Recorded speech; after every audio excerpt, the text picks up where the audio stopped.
Welcome to the League of Extraordinary Storytellers, the podcast that takes you inside the dynamic world of themed experience design. I'm your host, Theron Skees. In each episode, I sit down with industry experts to explore how their teamwork and collaboration transform ideas into unforgettable destinations. I hope it inspires you to see the world through a brand new lens, one story at a time.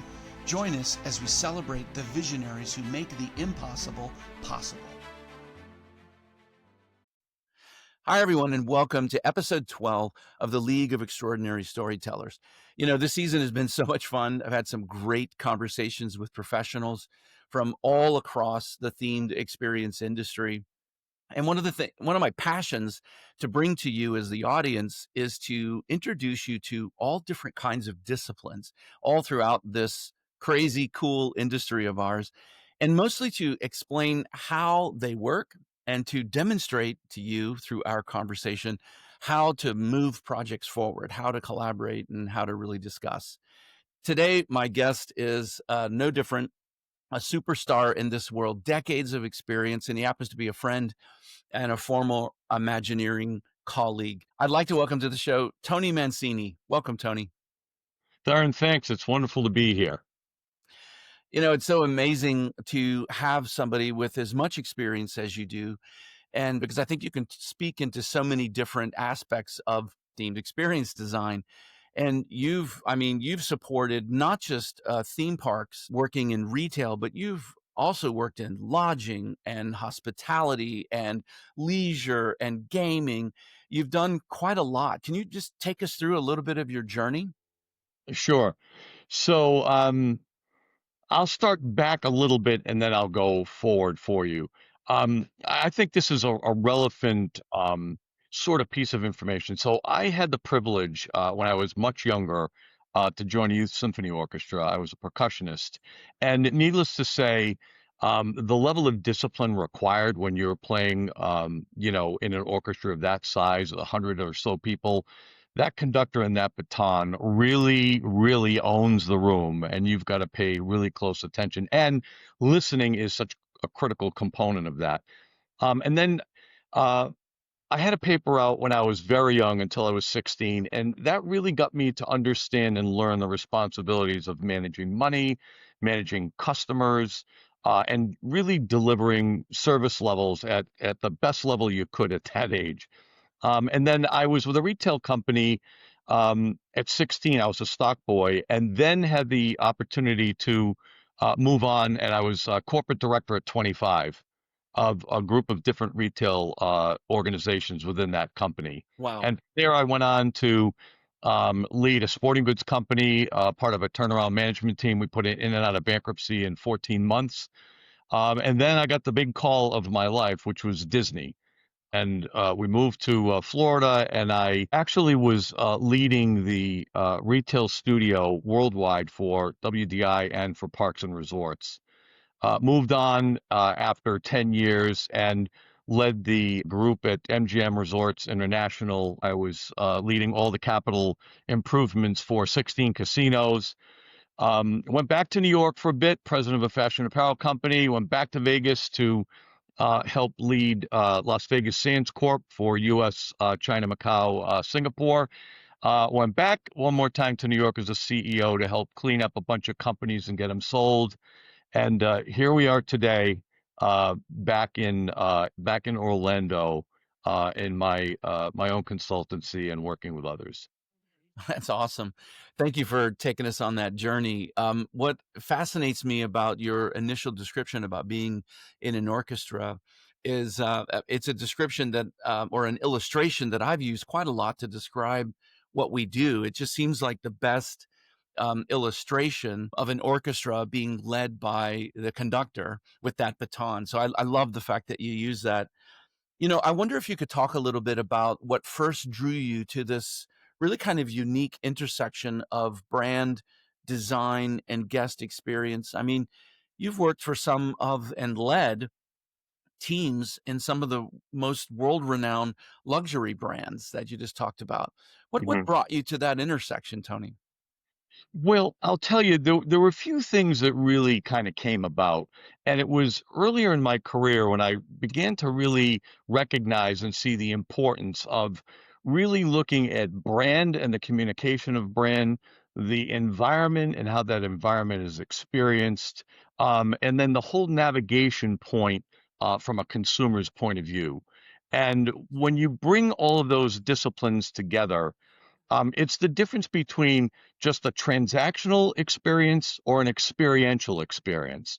And so I've been hooked on experiential environments for a really long time. And I think those are the spaces that communicate something unique and identify a place to be and why you want to be there and why you want to keep going back. That's awesome. That aligns, again, that's one of the reasons, we're colleagues and friends, of course, is because there's such an alignment there. It is so important for audience members, of the show to understand that this idea of guest experience, is really important because it not only involves the physical environment that you create, but it involves the story behind that environment. Why is it there, right? And this emotional connection that it's designed to make with visitors or guests or players or whatever the actual physical space is designed to do. And I love the way you describe that. One thing that I'm interested in, I know our audience would be as well, is in the roles that you've played, these big senior executive leadership roles. You've had kind of a dual responsibility where you've combined creative and everything associated with that, concept development, design, materiality, but you've combined that with like strategic management and delivery, where you're concerned about budgets and timing and bringing in the right fabricators. And how do you manage a role like that where you've got one foot in each one of those worlds? It's a really great question. And it's usually and typically the most challenging piece of leading these two different disciplines. And as you probably know, one of my coined phrases is where right and left brain meet in the middle. And I think it's really important to understand the two different disciplines and the importance of how you manage those two in the same environment. So, as an example, it's easy to sit down just with the finance team and go through numbers, or with the construction team and go through drawings and challenges, or with the design team and look at design. But when you bring all those disciplines in the same room, and you begin to align and challenge each of those disciplines to meet those expectations, the demands of a design that is going to be something no one's ever seen before. And then how do you really align that with the financials and the budget, the schedule, and the turnover? And what I've really focused in on for many years is to first front load the design portion of any project. So you've got your story written. The story is really the guideline. That is what really keeps everybody on track to stay faithful to what the intent was from the beginning. And as you allow the design teams more time up front versus squeezing everybody through the system, and everyone's been there before, and it's painful, and it's challenging. So front loading gives the team to really go through the discipline exhaustively to get to where they want to be in the beginning. From that point forward, once that design has been defined, now you bring all the disciplines back together. And by the way, one thing that I've always focused in on in this entire alignment, all players are in the room all the time. One, it educates everybody. Two, it aligns everyone. Three, it gives people an understanding of the nuances and the disciplines that exist, and people recognizing what those pain points look like and feel like. You have to feel it, from the person in the other chair. And so I've really focused in on ensuring that everyone is involved in that. And from that point, you then begin to go through, the typical stages of design. And as numbers begin to come in, that's where it's really important to define that discipline quickly. And if something is really starting to fall out of line, talk about the variables. What are those potential value engineering opportunities that allow you to still meet the design compendium while meeting the budget. And it's an exhaustive process to go through with everybody, but it's so required so that when you come out towards the end of it, you're not now challenged with a project that is so far over budget and you're going back all the way through the design discipline to figure out how to get it on budget. So I've always really held everybody accountable at each checkpoint to ensure that we don't go too far out of line from day one.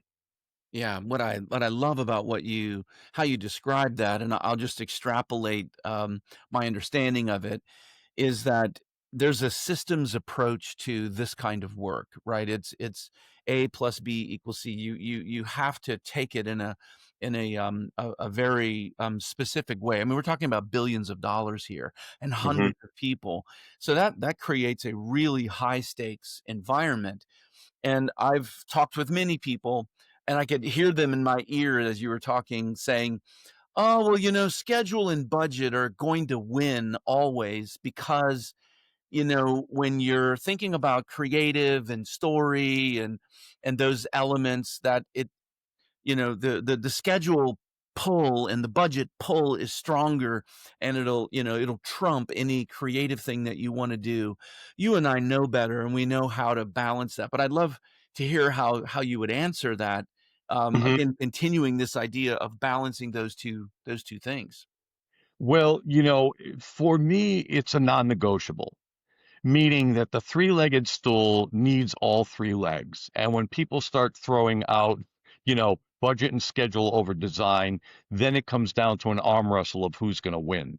And the win-win is when everybody's aligned to ensure that all of those disciplines come together. And that happens first when you start a project with everybody in a room from day one, hold them accountable to deliver against the mission and the overall expectation. And most importantly, which is sometimes misunderstood, when, at least for me, leading these large organizations, you are basically the internal design development company for the companies that you're representing, Right. which means you've got to go back to all the CFOs and all the presidents of the properties to deliver what their expectation is. They've already budgeted, put an IRR together with an expectation of driving X amount of revenue. To go back and say, well, the project's 20% over budget is not going to fly. So the key is, one, to ensure that it never happens because nobody wants to be sitting in that room when that conversation comes up. And the way I've managed it, quite frankly, is to put a really defined process together from actually pre-capital authorization all the way through, as I say, putting a set of keys in someone's hands to Right. operate business. And I've been fortunate in my career that um, you end up putting the keys back in your own hand.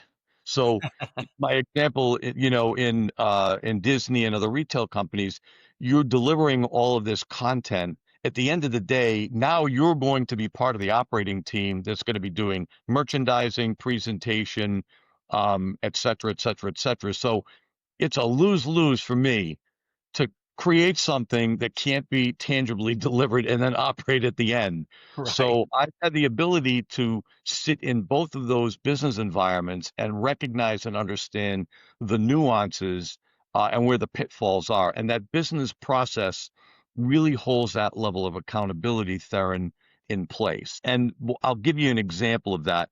So in each phase, whether you're in concept all the way through construction turnover, we have organized it in a way which every discipline, so I'll have interior design, architecture, construction, finance, purchasing and sourcing, contract administration, all those disciplines are working together from the beginning. Nice. And when that happens in that discipline, so we break down each of those disciplines in each phase and identify the top 3 to 5 deliverables that each of those individuals must deliver in the phase. So coming to a meeting unprepared and not delivering on what you're committed to deliver is really not a great place to be. So it defines right up front expectations and it holds people accountable to deliver at the time and place, which means you stay on schedule and you stay on budget. As soon as you allow schedule to be manipulated, we kind of know where that goes. Hope that makes sense. Oh, totally. What I love about this conversation and many of the guests that I have on the show is we do an introduction and we're quickly through the introduction because what we want to talk about is process. And I love the fact that we just dove right into the middle of the pizza and started eating, right? Well, as I one of the things that I've always focused in on, especially with creative teams, was my best advice is first, don't fall in love with your first design because it's going to be a terrible breakup. It is the beginning, it is the incubation of the start. And over a period of time, what you thought was wonderful in day one has moved the needle so far down the road. And really it's about, for me, when you're really looking at creative content, I always called it don't show me the been there, seen it, done it syndrome.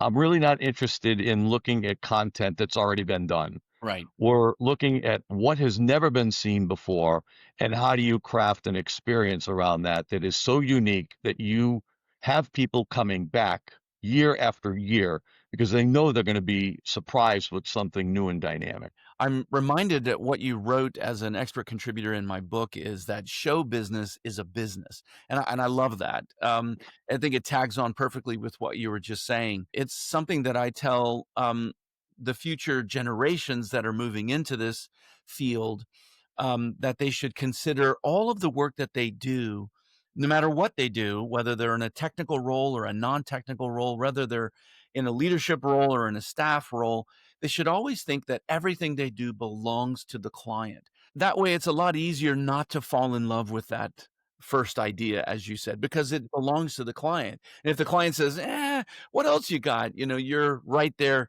able to pull something else out of the hat. Hmm. I'm also thinking about one of the things that you wrote that I was fascinated about in the book is the idea of the six P's. Could you explore that a little bit and go into it? Yeah, sure. So, many years ago, actually, I sort of adopted this in my leadership role at Disney because I was organizing the global retail studio, both for WDI and Parks and Resorts. So, I'll give you a little piece of that. So, it's one thing to be developing, designing, implementing, and delivering once again, then you operate it. So I also had the responsibility of all the visual merchandising organizations across properties, which are the teams that actually merchandise product, display product, do windows, do holiday installations. And so when you're in that position, you really think through execution, design, cost, timing, resources. So I sort of adopted what I call the six P's, right? And I utilize that around what I call creating the best products, right? So the six P's for me are people, product, partnership, process, as we talked, performance, and planning. So I've always lived in the world of there has to be a performance at the end of this, right? If you're going to design and build something and it's not going to drive revenue on a Right. profitability level, we're not going to do it. So we sort of take those ideas that may not work, put them in a parking lot, re-incubate them down the road, and they become new and fresh. So those are sort of the six P's that have been my guiding principles for a long time, and to this day, still focusing on that. It's amazing. I know that readers of the book, I know, really enjoyed that. I love seeing it, and when you put it together, I was like, wow, that makes so much sense. You start with people, and you end with performance and planning, and I just thought it was a brilliant way to, and a very powerful framework to approach how you should look at projects. Do you happen to have one that stands out? Maybe that was a challenge to teams and maybe how you overcame that. Well, when I remember this quite vividly. So when I first joined Disney, I had two fairly significant responsibilities from day one. The first was reorganize the entire visual merchandising and design teams at Walt Disney World before I went global.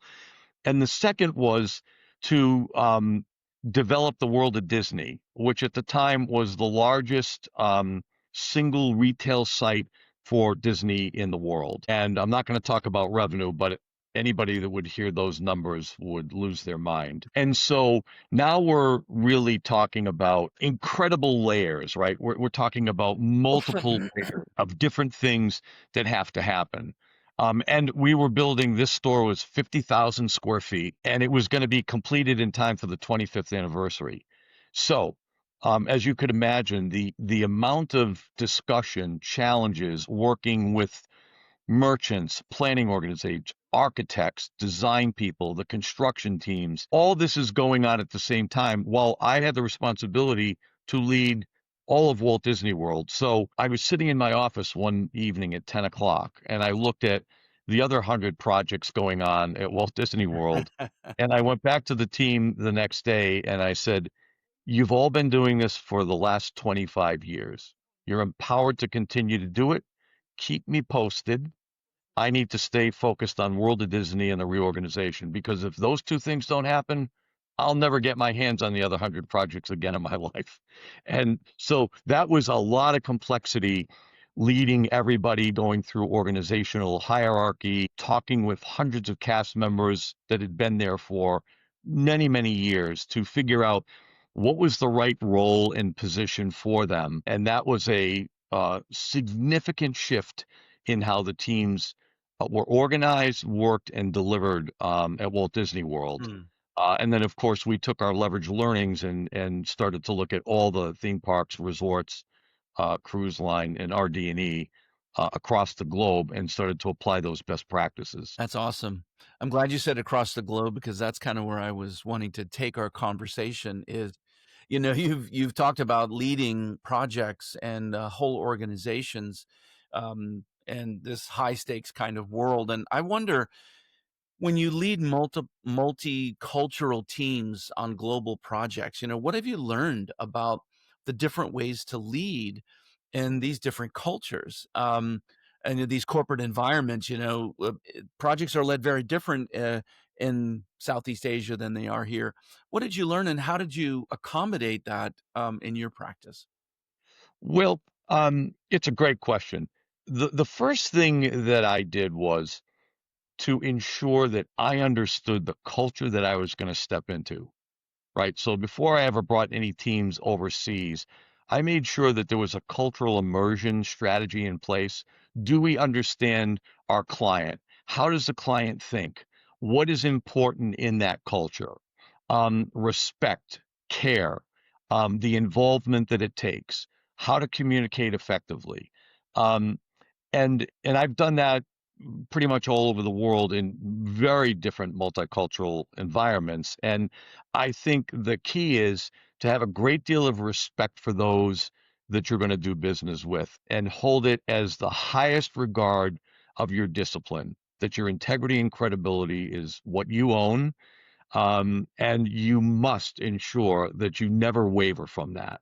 Yeah. And that has been a hallmark for me, through the decades. And I've always taken that quite seriously.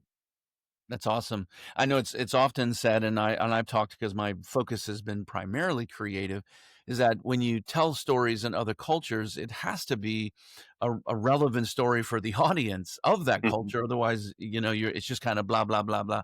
It doesn't land. It doesn't make a connection.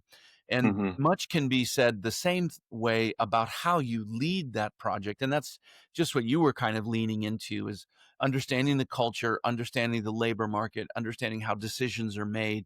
And that's the same kind of investment of time that you would do creatively. How does the story land? How do it's you're thinking about management and how do I work with the people of this particular world? It's a lot more than just the language barrier, right? It's there's so much in culture that interplays with that. Yeah. Well, there's two forms of sound, right? Well, there's many, but I'll use these two. There's hearing and there's listening. There's a significant difference between the two, quite frankly. Listening requires a response and a responsibility to take action. Hearing is information that kind of comes and goes. I spend a lot of time listening Yeah. for very good reason because I want to be as educated as I can be. I remember when I first joined Disney, in the beginning, some people said, "You're really quiet." I said, "This is a big organization. I have a lot to learn, and I'm going to take the time and educate myself and build the relationships that I need to build. Nice. Trust me, when I have something to say, you'll hear it." And I really engaged myself in that philosophy because I knew the complexity was going to be, challenging in itself. No Yeah. matter how smart and great you are and whatever you do, when you step into a cultural environment and each company has a culture, understanding that culture is so important. And some Yeah. people want to trample over culture really quickly to get to the end result.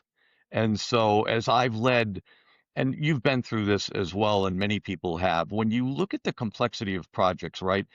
It's easy when you're an expert to say, "Hey, let's talk about boom, boom, boom, boom, boom," and you can see the room is frozen. So I sort of use the philosophy of I call LCD, and it stands for lowest common denominator. And what I do is break things down in bite-sized pieces where people recognize and understand what needs to be done.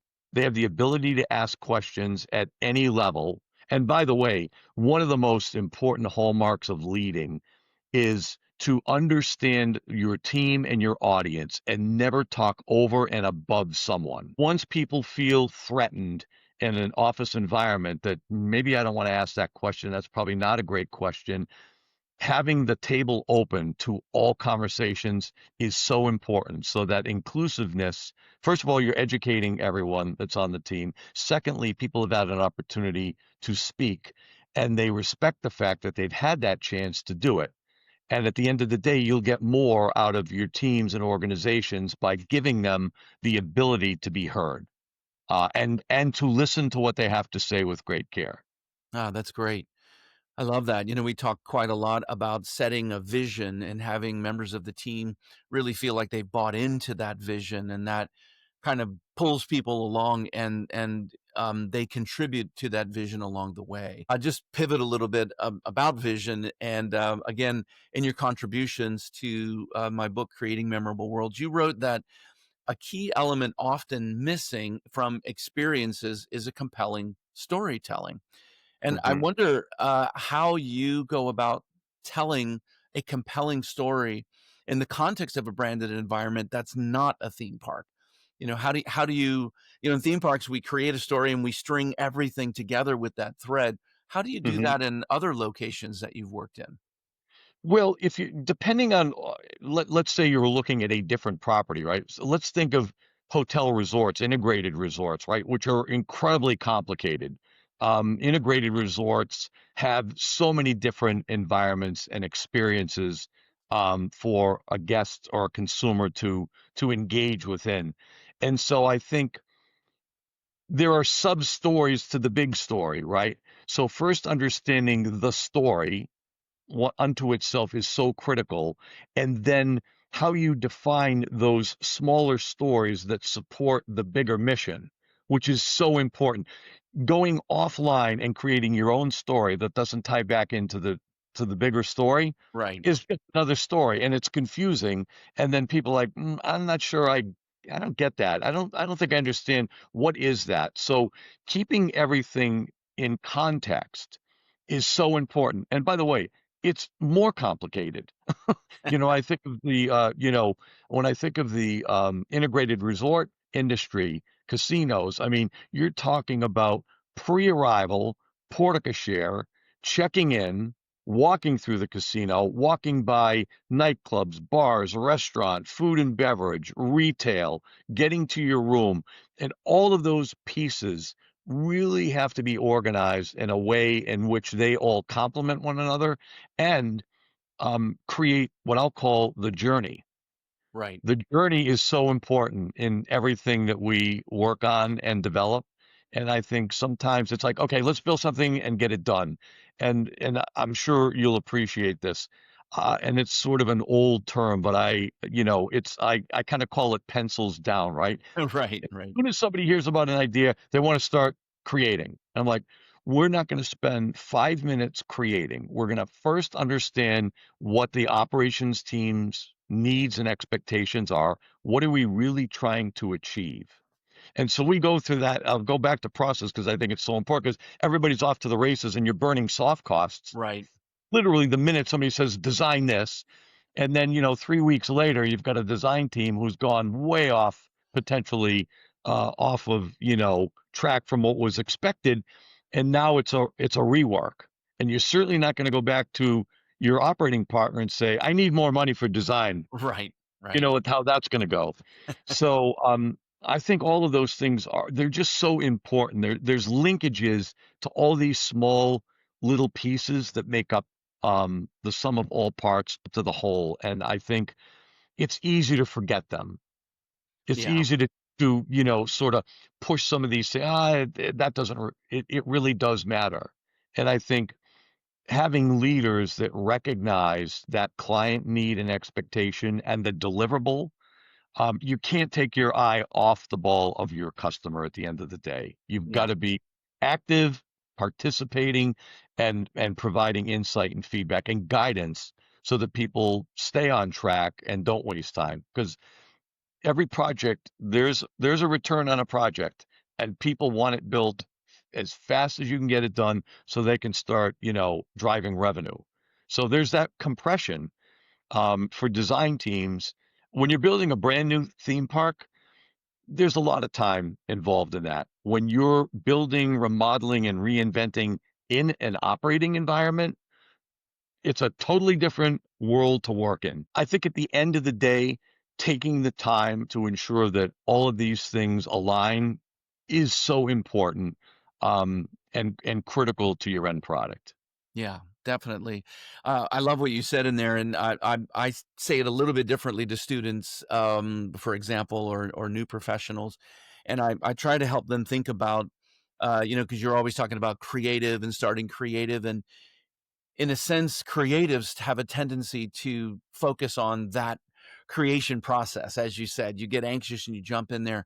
So I like to Hmm. try to have them start thinking about it in terms of solutions, right? What's a solution? Because a solution, a design solution for the client, grows their brand, uh, deepens penetration in a demographic with their customers. It grows some, financial means for the business. Design solves problems. So helping creatives especially, to think of it in more terms of solutioning that's still very creative. I don't know, I think that always helped me a lot. Yeah, I agree with you. I'll even go a step further when I was reorganizing all the disciplines at MGM. We put together teams that were responsible for an entire property. So instead of moving individuals in and out of multiple projects, we had a team that dealt with the Bellagio. We had a team that dealt with MGM Grand and so forth and so on. It allows relationship building. It creates a level of trust with the property president and all of their operating partners. Mm, Um, and it pushes the team hard to keep pushing the envelope for the resort itself nice. versus people bouncing in and out. So now we have a team of people that are ultimately responsible for that property. And I can talk with that entire team inclusively about what's going on versus pulling people in from other disciplines in the organization. Yeah, and that consistency must give the client a really good feel that they have the same consistent people that they can rely on, and they're not, this shifting roulette of people coming in and out. That makes a client feel pretty nervous about, getting it right for their Yeah. brand. Yeah, critically important, and it was part of the reorganization that I had implemented, and it made a significant difference from a Great. productivity and efficiency perspective. Absolutely. Now, I have a question that I hope you can help some of our audience members with.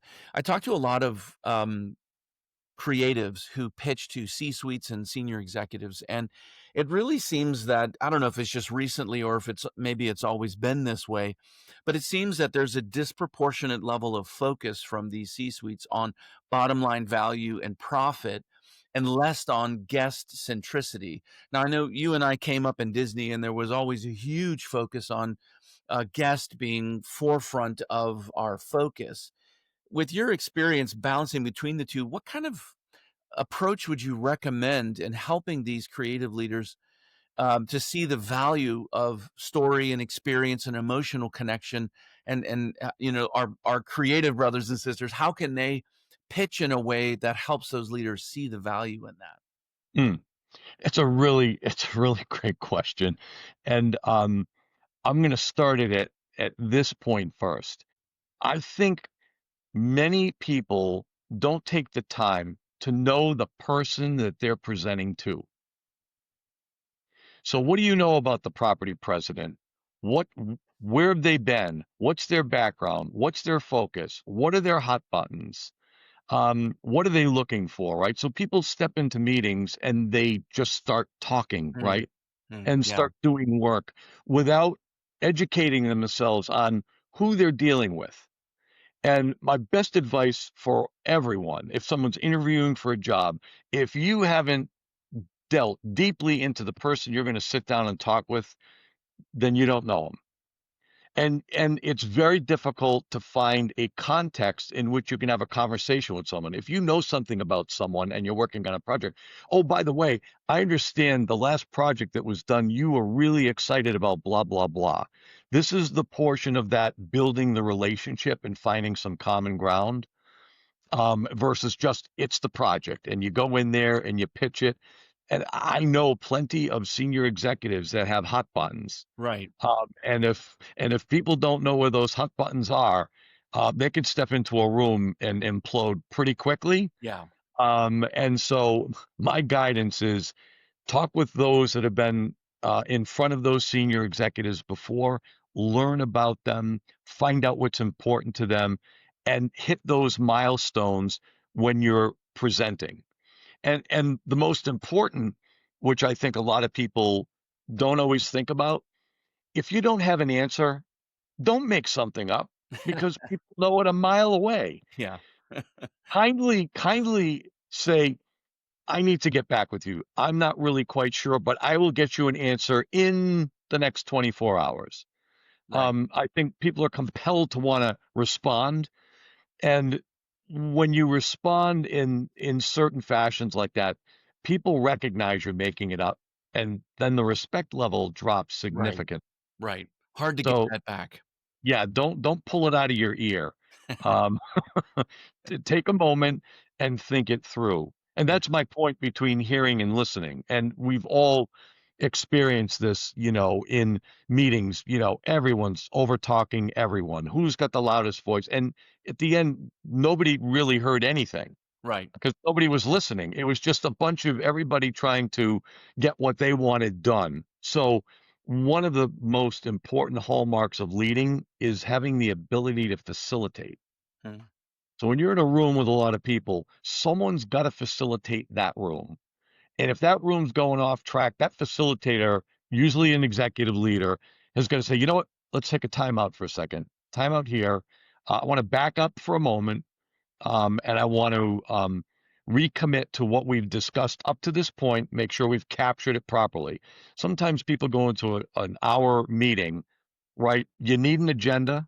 You got to stay focused on the deliverables, and you got to recap it. And the recap is what's going to happen for next steps and the next meeting. And most executives, I believe, their time is limited, and they're devoting time to people. And you have to be respectful of that time and be prepared. And if you're not going to be prepared, you're better off canceling a meeting. Cancel it and move it to the next week than walk in unprepared because you will lose credibility. And every time you come back in, people know where the weak points are. And I've watched this happen before. And when I see it, I usually will sit in a team meeting with other executives to counsel and coach people so they don't step on that rusty nail. It's such great advice. When I was writing the book, somebody had asked me, Why are you putting a chapter in there? It's chapter 4 about presenting. Well, it seems kind of out of pace with the rest of the information in the book. And I tried to explain to them, look, presenting is so it's everything that you just said, right? It's about active listening and showing up as a team in a unified fashion so that as you present to the client, they see, solidarity between a team, and that there's mutual respect going on, and listening and note taking. Everything that you just said just so justified that is an important component of project leadership. It's so critical. I love what you said about listening and that you've repeated it multiple times, because I contend to say waiting for your turn to talk is not listening. Right. Hey, Yeah. look, Tony, I would love to pivot now. Thank you for that collaboration and leadership. Those are such important points in the way that we work together on teams, the way that we collaborate, the way we show up for our clients, and deliver real value. One thing that seems to be changing very fast, and it's always been there, but it just feels like in the last maybe 10 years or so, it seems to have just hit the accelerator, and that is Hmm. technology and Mm. industry innovation. And with the advent of digital tools, AI, and the way that it's transforming our processes, how do you see technology enhancing rather than replacing the emotional connection between brands and guests? Love your thoughts. That's that's a really, really great question in a really complicated world that we're in today. Um, I think as we've seen technology over the decades evolve, um, clearly it is moving at a pace that is unconscionable today. And I think everyone needs to think about technology as a tool to enable, right? To help support, but to not be the driving force behind everything, right? To take that common sense approach.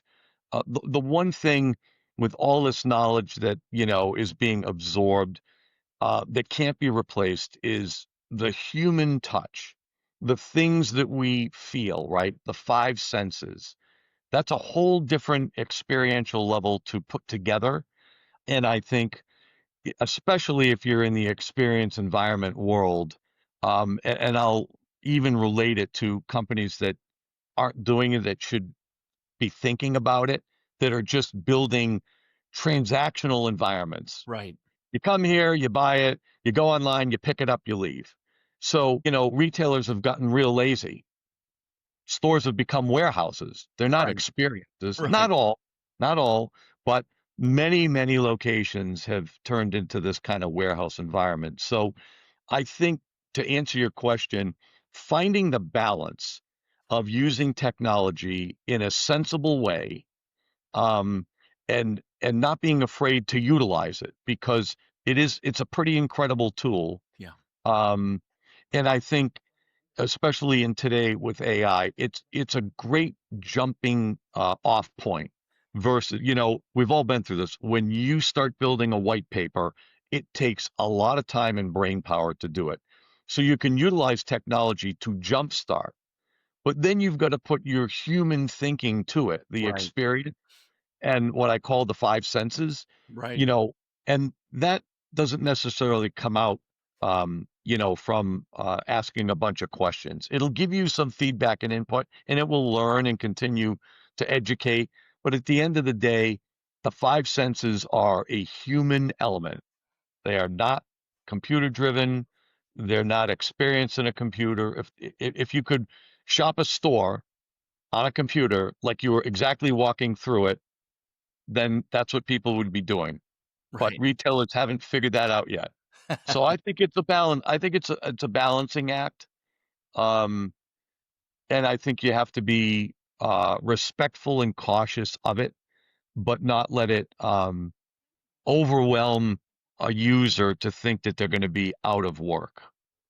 Yeah. Uh, and I think, listen, when one thing goes away, something comes back to replace it. So I think, and if you think of creative individuals, right, who are, as you call the creatives, if anybody should be thinking beyond that, that's the team that should be thinking about how do you navigate through AI, Right. and still have the ability to be an incredible creative leader or a creative participant in whatever you're designing and building. Yeah. So it's a balancing act. I agree. It's giving us more tools, and Mhm, and some of the newer tools replace older tools. Some don't. Some are an extension of existing tools, like when computer-aided design or Unreal Engine or Revit or Rhinoceros or any of the 3D design software. If you don't have a basic understanding of drawing and the idea of what how to create theatrically and cinematically a 3D environment, you're really going to be limited on using that advanced tool because you don't have the essential sort of foundations for that. mhm, So, some of my previous guests have talked quite a lot about technology, and I think it was Louis Alfieri that said that a lot of the new tools give individuals the ability to do more. mhm, You can be much more efficient as an individual. Of course, it never will. We don't think. I don't think most people I talk to don't think it'll ever replace human teams, especially in this industry, but mhm. it does make the individuals more efficient and gives them the ability to kind of accomplish more. And I thought that was a really unique perspective, and certainly true in the way that I work today. Yeah, it's a necessary tool, in any business environment today. Anyone who's not investigating, understanding, utilizing it is really gonna be lost Yeah, because it's moving so quick. You have to be in it to understand it, and you have to stay with it to see where it's going. that's right. Otherwise, you become irrelevant in what's going on in the world. Right. It passes you by pretty quickly. Well, I just Really. wonder, is there any technology or anything out there shaping the future of physical spaces, experiential retail? Is there anything out there that's exciting you? Anything that's caught your eye that you thought, wow, that's an interesting application, or what's out there that's caught your eye recently? It's a really good question.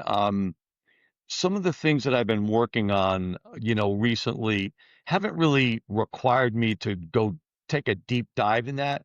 It's on what I call my hit list of things to focus in on, in the coming months.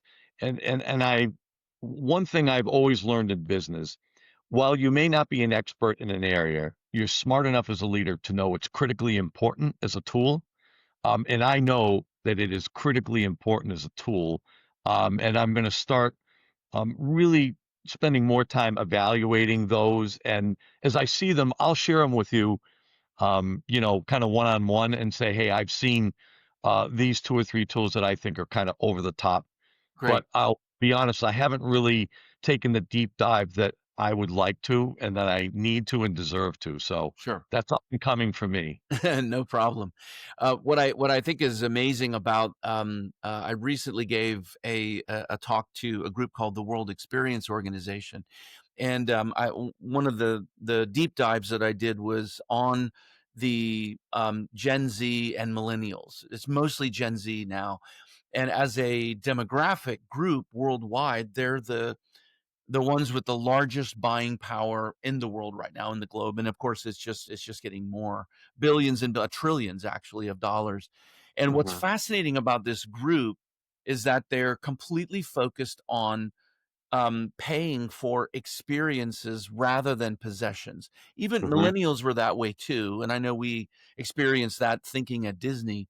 But when you really do some research on Gen Z and then following behind them Gen Alpha, it's like, holy cow, these people don't want possessions, they only want experiences, mhm, which puts people like yourself and me in, I think, a really unique position because if experiences are now the economic currency of the future and we know how to design, create, build, maintain experiences over the life cycle of a particular asset, I think that makes all of us in this field really, really valuable. So I think that's kind of an interesting way. If technology drives it, or just if pure experience that you've had in the industry could drive it, I think that to me is really the future of experience design. I agree with you wholeheartedly, and I would say that, and sometimes this gets lost in translation, but I'll refer to the touch points. There are so many touch points in any type of experience, and they're forgotten because they're there, right? And people Right. don't have time to focus on those touch points. But the accumulation of all these little touch points is what makes the experience so unique and different, right? Yeah. It's when those doors to a resort open, the first thing you've got people that are opening a door for you. Then it's the scent of the aroma of the brand. It's the sound of music and people. Right. And those are all little pieces, but they all add up to something pretty extraordinary, right? It's like the seven-layer cake. Without all the layers, it's not so tasty, but when all the layers are there, it's something else to indulge in. Right.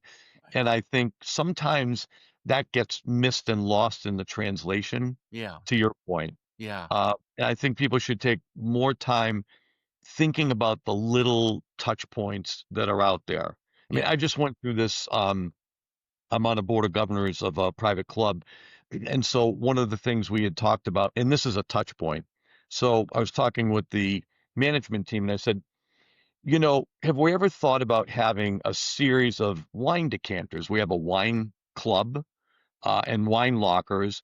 What if when a club member comes in and we say, um, Mr. Skees, last time you were here having dinner, I remember that you enjoyed this. Would you like to select one of these decanters for your dinner this evening?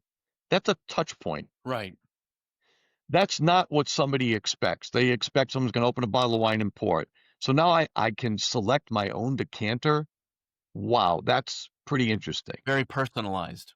Very personal. How about when the chef brings out an amuse, right? It's that little welcoming moment that says, "Welcome to our restaurant. We're so happy you're here." That's a touch point. Flowers with scent, music in the background, how people take care of you throughout your journey. And I'm using this as one very small, simple example. When the elevator doors open, what's the first thing I see, Right. hear, smell, right? How am I greeted? So touch points create a journey. When there are no touch points, there's no journey. Right. You just go from A to Z. It's whatever you see, whatever you happen to experience, and it can be like a pinball. You're just kind of bouncing around because it's not designed, it's not choreographed, in the journey. Yeah, the power of design and embedding these touch points at the largest and smallest moments are the difference between either being ordinary or being extraordinary. Yeah. Awesome. And I love and that. it's a much harder thing to be extraordinary because you got to really think about it from a lot of different perspectives, and you have to engage a lot of people in it as well to Yeah. get insight and feedback. But that's the world I like to play in because it is more complicated, and it's quite rewarding when you watch people actually engage in something that they've never seen before. And you're like, wow, I've never seen that. That's really cool. Right. How did you think of that? Well, I've never seen this. Why did you guys think about that? And then you tell the story behind it, right? The storytelling's still going on after something opens, right? Long Yeah. past it. People will come back and talk with you and I and many other creative leaders, and all of a sudden there'll be another story that supports the story, Right. Right. and it reinforces why the thinking and the complexity of thought is so important. And that feeds perfectly into my next question, which was, Okay. when we look ahead to the future of experience design, you talk a lot about excellence, not perfection being the ultimate goal. And Mhm. what does it look like to raise the bar every day in today's experience economy? You were just giving some great examples, so I'd love it. What does it look like to raise the bar every day? Well, for some people, it's painful that don't want to engage in that.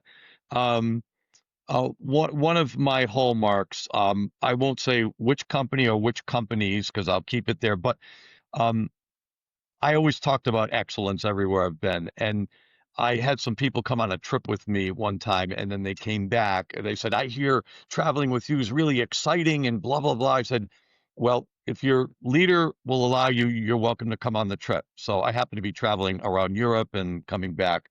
Um, and I saw them the next week, and I said, "So, did you enjoy the trip?" I have to tell you, I've never experienced that anything like it before. I said, "Would you like to do it again?" Nope. And I said, "Why?" They said, "You're exhausting. This raising the bar, this moving the needle, it never stops with you." And I said, when you're delivering a guest experience to someone, when you lose the passion to keep pushing for greatness, you don't deserve to sit in that chair any longer. I've always said the chair I sit in, if I can't deliver on it, then I don't deserve to be in it. And so, that's sort of the way I kind of think about that, Theron, which is keep raising the bar, pushing for excellence, outdo your last performance, um, and you'll be recognized for it. The guest and the consumer will appreciate it, and there'll never be status quo. Yeah, Status quo really doesn't work for me, yeah, at all. yeah. It's just kind of the midline, and who needs it? Not at least what I participate in. I'm not going to play in that, especially after this many years in all these industries. I'm certainly not going to lower my expectations. Yeah. Low-hanging fruit is what everybody goes for, and especially when I mean, just in your everyday living, my everyday living, traveling, etcetera, and I don't wonder if you have this experience. I've noticed that guest service really has suffered. I mean, just my wife and I, when we're traveling and we have a really great guest service experience, we're Hmm. surprised. We're like, wow, that was amazing. So when Yeah. I work with clients, you're not really asking them to, be in the stratosphere in a sense. What you're saying is with the everybody else focusing on um bottom line value, they're moving away from guest centricity. The brands that are focusing on delivering long-term value, really focusing on their employees and their people, and delivering great, excellent, high bar experiences with their guests, they're gonna Hmm. stand out in a crowded market, and that will truly differentiate what they do. It's not just about design. Design, very important for a differentiation, very important to set the atmosphere and to really evoke the brand. But that service, those employees delivering good service over and over and over for decades and decades, that's a real challenge. And a lot of companies look at Macy's, right? They're a lot of these big box retailers that have been around for a very long time are folding because they cannot maintain those levels of excellence. Hmm. Yeah. I think there's you raise a lot of really good points. I think there's a few things that I find in there that are tasty, right? So one is, people say, well, the payroll got cut. So, okay, the payroll got cut. So does that mean that you just do less work because it's an excuse? Or do you step up and take on a little bit more accountability and responsibility? Look around you, be a team player, help the person, to your point, if you're in a retail location, there's clothing stacked up in a pile, nobody takes it. Take it off the floor, fold it in a stock room. Don't leave boxes of hangers out.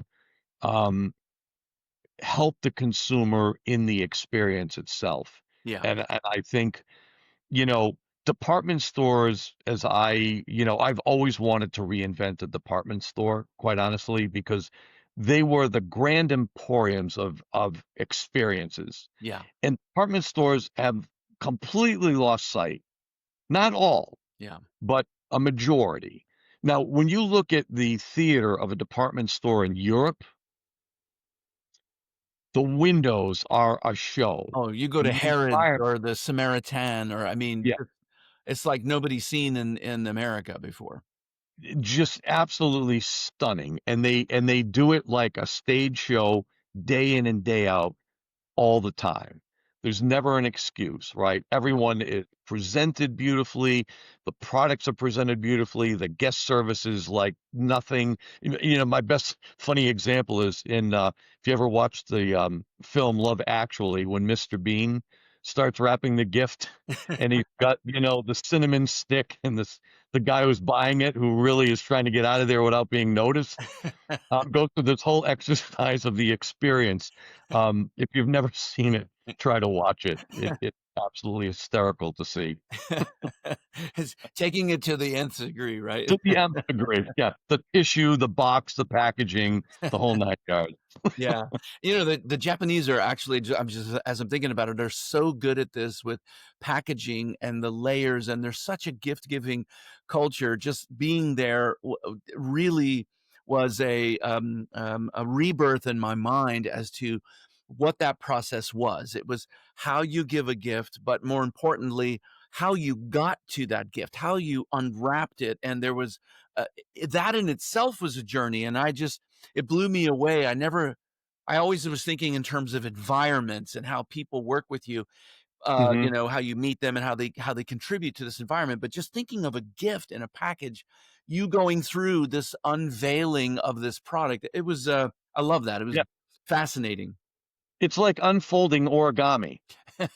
Right. In America, people just tear it off like and it's trash in about 15 seconds, right? And, in Asia, it is a careful opening and selection. And, I'll tell you a quick funny story. So when we were doing a lot of work at OLC, in Tokyo, and we had, cast members going back and forth. So we had some folks in from Tokyo who get picked up by the airport and were coming, to the offices. And on the side of the road, is fresh cantaloupes and melons and all that. And they're like $3. Well, it's like $200 to $300 for a beautiful piece of fruit in Japan, and it's beautifully packaged to your point. And they were all pointing to it's only $3 and it's 2 to 300 overseas. Um, an interesting dichotomy between two different cultures, and two different experiences, Yeah.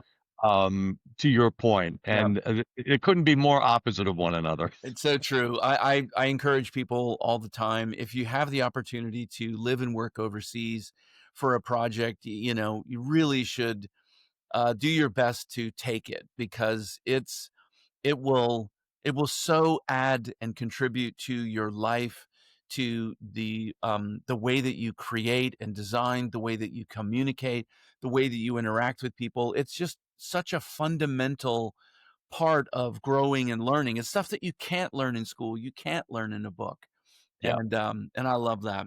It's a gift and a privilege for anyone who has the opportunity to indulge in something like that. They Yeah, absolutely should. Those are once in a lifetime that could shape your entire life, absolutely. without even realizing it. So Yeah, true. Well, yeah. we I can't believe we're almost out of time. I just have a couple last questions. I wonder, Okay. what advice would you give young professionals that are entering the industry today? What kind of advice would you give them for working on a team? Kind of creating these emotionally resonant experiences, no matter what their role is.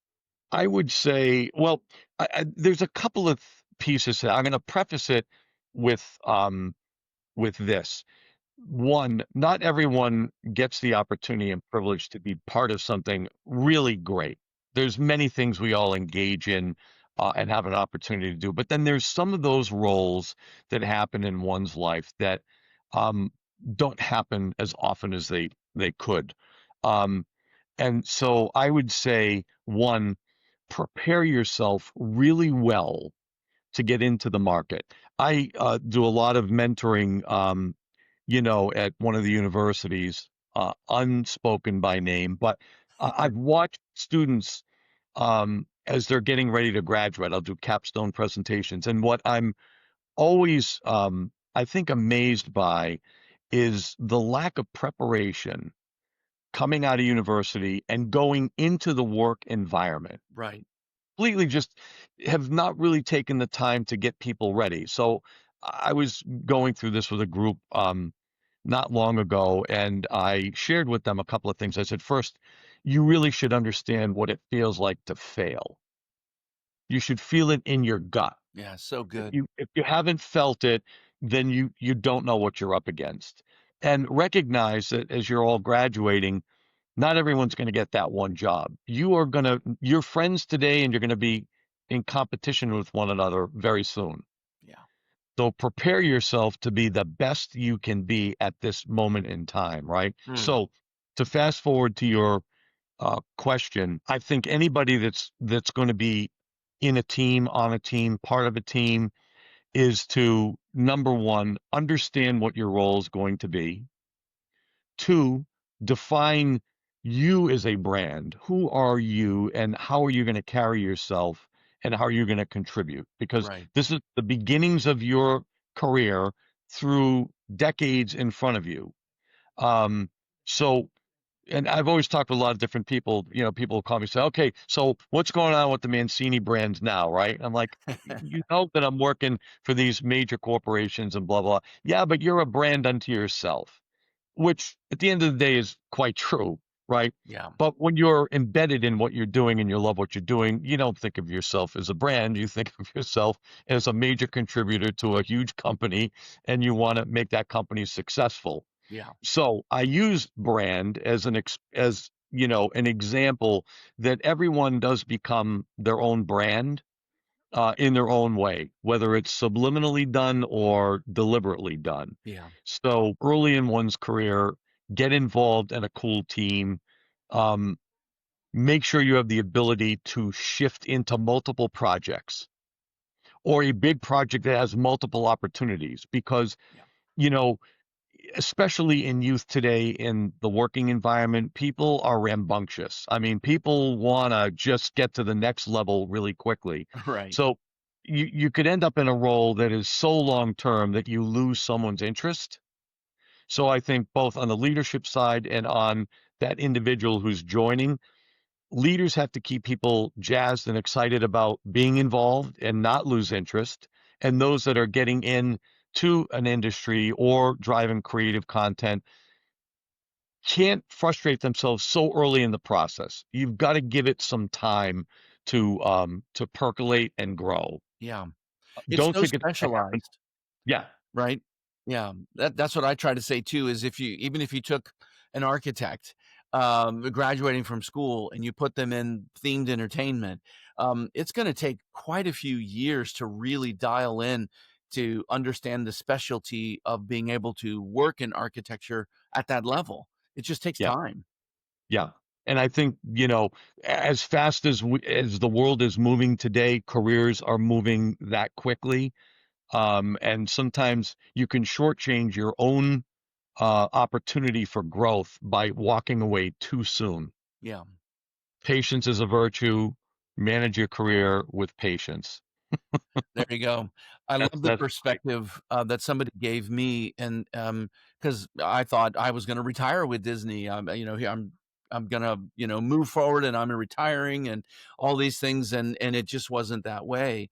And, the advice that I got was to think of your experience and the things that you know and how you position yourself as your personal value in the whole marketplace, because no longer do you in the Henry Ford days, right? No longer does members of your family work multi generationally for a single corporation. It just doesn't really happen that much anymore, especially in this kind of a world in the experience economy.